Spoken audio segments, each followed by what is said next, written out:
Hey, happy day. Recently, I traced Joe Biden's family tree. It grows mainly nuts. Just sharing with you.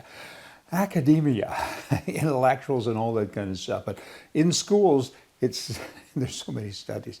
The numbers are kind of all over the place. They're from 98% kind of down to 85.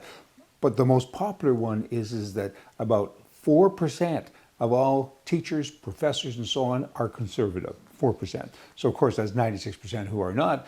They being the 96%. They should keep their thoughts to themselves. They should teach things in school, but of course they don't. They talk always about how socialism is good and capitalism is bad. And then they get in their car because they can afford it because of their paycheck, and they drive away into a kind of a capitalist world, call it, but yet they preach something different. Not very nice. The reason schools don't teach kids about taxes, because if they did, everyone, all students, of course, would become conservative. Pretty simple stuff. Another study shows that kids who are homeschooled could miss out on opportunity to be a gay communist. A viewer sent that to me. I thought it was kind of cute. Now, here's another study. A lot of studies going on here today. Results show that 8.15% of female patients died when treated by a female doctor. It goes on here with the differences between a female doctor and a male doctor. Right? It's kind of silly, but all I know is the operation was a success and the patient died.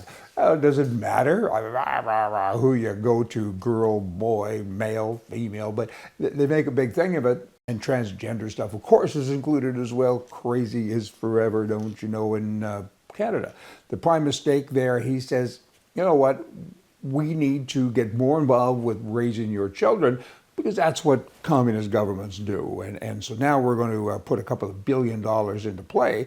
And different articles here, one says 1 billion, another says 2 billion. Governments never get it right anyway. If they say 1 billion, it's probably 4 billion or more. And they're saying that we're going to put this money into and it's going to be forgiven. It's a forgiveness loan to people to run daycares and charge $10 a day. And we need to have input. They own the media. They own the pipeline, the main one.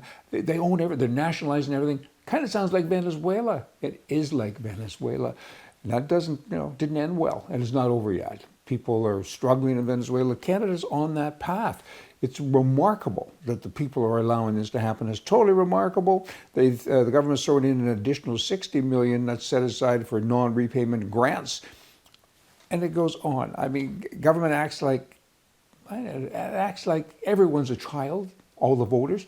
All you voters, grow up. I mean, get rid of these people because they shouldn't be in your life like they are. I mean, they're a whole bunch of immature clowns, and they're acting like they know everything and they want to raise your kids. Not nice. Now, in Alberta, Canada, there's a new Alberta government bill that seeks to give cabinet powers, provincial powers over the city. So if a councillor with Edmonton City or Calgary City or any other city does something that I think, if I'm reading this correctly, that the province doesn't agree with, then they can boot them out and kind of reverse things. I don't agree with that. I mean, the people have elected councillors. I don't agree with the councillors because they're a bunch of commies, particularly at Edmonton. But another good piece of this, there's two pieces. One I've just said, and the other piece is the government saying, you guys have to identify as what you are. You know, if you're a conservative, you're a socialist, identify the party, the national party and provincial party that you align with. I think that is great. They need to do that because you kind of need to know who's who in the zoo. Hey, just saying. Y'all come back. See ya.